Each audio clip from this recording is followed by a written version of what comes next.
இன்னும் போடல. அது யாருக்கு தெரியும்? செல்லு உனக்கு காசு போட தெரியுமா? காசு தான் யாருக்கு தெரியும்? செல்லு காசு போடுவா?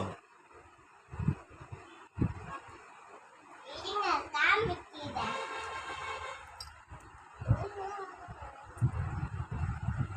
செல்லுக்கு காசா?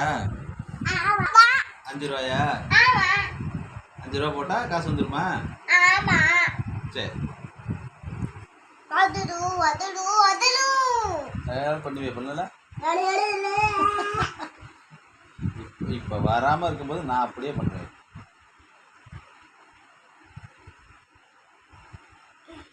வந்துட்டா? எப்படி வரும்? என்ன வந்துடுமா? காசு மேல வச்சா வந்துடுமா?